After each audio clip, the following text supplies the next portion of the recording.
So it is, for all intents and purposes, summer now, and I've actually been getting a lot more sun than usual because I started riding around on an electric skateboard, which is just fantastically dangerous, but still a whole lot of fun. And after a long day of riding around the trails the other day, the first thing that I wanted to do when I got home was just enjoy the air conditioning and go through all of the games that are going to be dropping for Steam in June. So this is not a comprehensive list by any stretch of the imagination, rather it's just a few titles that I think look pretty interesting. As always, we don't know for sure if all of these games are going to run great on the deck, although a few of them I definitely know do because they had demos available. But anyways, yeah, that's what today's video is all about. It's just going over some interesting games that are coming to Steam in June that, we hope will work well on the Steam Deck. So yeah, with all of that out of the way, let's just go ahead and kick this list off with a horror title that's coming right out of the gate on June 1st, and that is Homebody. Now, Homebody looks to be a horror game in the cat and mouse genre, where one creepy killer is stalking you, and it's up to you escape by avoiding the threat and solving a bunch of puzzles along the way. Now, there's no shortage of horror games that throw this scenario at you, but the thing that really stood out to me here about Homebody is the twist on the premise and the presentation. The setup is that you'll be hanging out, catching up with old friends during what should be a fun weekend, but it can very much end with them falling victim to the killer. But one of the things that I thought was a unique twist on the formula is that while you're solving puzzles, you can absolutely get killed in the middle of those actions, which seems like a fun, intense departure from the typical safety that you'd feel solving a puzzle in something like Resident Evil. Also, unlike Resident Evil, there's no combat to speak of, but the developer's promising plenty of narrative twists, and visually it has a cartoony aesthetic that also looks to have that crunchy sort of early 3D or DS aesthetic, so yeah, definitely one that I'm keeping an eye on. And speaking of cartoony visuals, I'm really excited to see this next one coming out because I just talked about the original Katamari ReRoll in a video a few weeks back about weird games for the Steam Deck, but also coming out on June 1st, we're getting Katamari ReRoll plus Royal Reverie.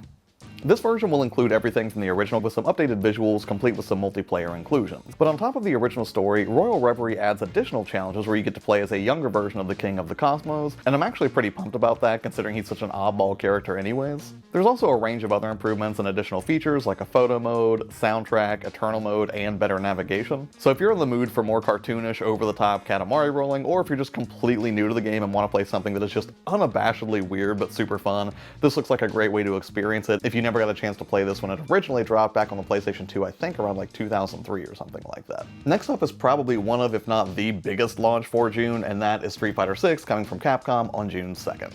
Street Fighter's been hit or miss for me over the years, not because of quality reasons, because I'm like such a connoisseur of fighting games or something like that, but rather just because sometimes in a fighting game mood, and sometimes I'm just not super hot on them. But I have to admit that Street Fighter 6 and the forthcoming Mortal Kombat 1 reboot are definitely grabbing my attention. Street Fighter 6 in particular though will feature 3 main game modes including Fighting Ground, World Tour, and Battle Hub. It looks like Fighting Ground will be your more traditional game modes, and Battle Hub will be where you go to take your skills online to compete in ranked or casual matches. But what's really grabbing my attention about Street Fighter 6 is the World Tour mode, which will have you play through a single-player story mode with a customizable avatar, exploring 3D environments with action-adventure gameplay. Admittedly, I'm a little skeptical about how fleshed out this will really be, but it does seem like something new for the series, or at least new to me. And the idea of fleshing out a fighter from the ground up and training under somebody like Chun-Li or other classic characters seems like a really fun time. Plus, something about summertime just feels right for fighting games, so I'll definitely be looking forward to this one.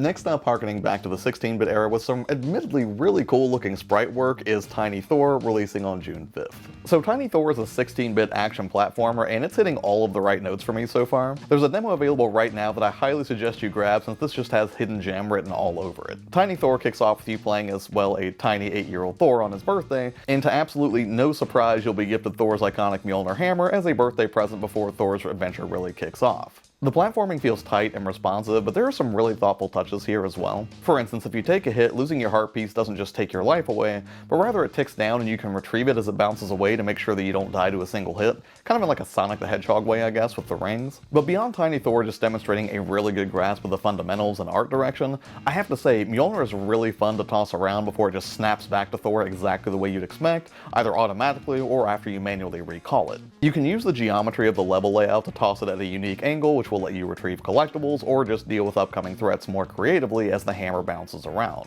And again, visually I just think they've done a great job of replicating that look from the era with colorful sprites and solid animation, so yeah, definitely don't overlook Tiny Thor. And speaking of modern games with a retro presentation, this next game is actually an enhanced version of one that I believe I slept on originally, and that is Bleak Sword DX, dropping on June 8th. Now this is a Devolver Digital release and similar to Katamari ReRoll plus Royal Reverie in that this is actually, again, an enhanced version of a game that I believe released a few years ago on Apple Arcade. And I have to say, after spending just a few minutes with the demo, I'm already hooked on this one. This is a Soulsbourne in every conceivable way and has everything you'd expect from the genre. Stamina management, dodge rolling, parries, a single chance for XP retrieval if you die in one of its bite-sized levels, and it just feels like the perfect distillation of everything that makes that genre fun, and all of it is bathed in a hyper-stylized Atari aesthetic. It does a great job of drawing you into its world with a pretty straightforward story, which honestly is a lot more than we usually get from an actual Soulsbourne game. But more than the legend of the Bleak Sword, what really drew me in beyond the combat was just how effective it is at building the atmosphere for this type of game. It's a difficult game to be sure, but based on what I could see of the overworld and its levels, I would expect that a skilled player could finish this one in just a few hours. But still, if you're at all a fan of retro titles and have a thirst for brutal but fair difficulty in line with games like Dark Souls or Bloodborne, this should definitely be on your radar. And finally, speaking of having things on your radar, albeit in a much less terrifying way than its predecessor, this next one is Aliens Dark Descent, coming on June 20th. Aliens Dark Descent is billed as a strategic, real-time tactical action game where players will have to face off against various skirmishes with the Xenomorphs and work through a new narrative set in the Aliens universe. Taking on the role of a commander, you'll be managing your squad mates and can intermittently slow down time if the action gets too intense while you try to sort out your next move.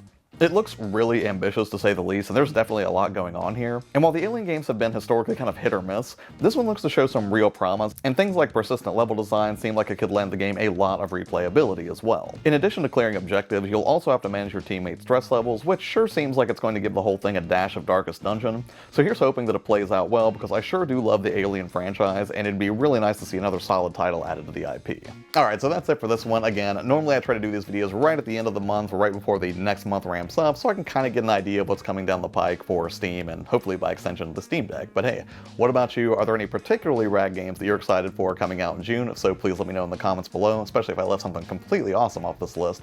As always, thank you so much for your time and hanging out here on the channel with me. It really means a lot to me. Take care, and I'll see you on the next one. Bye.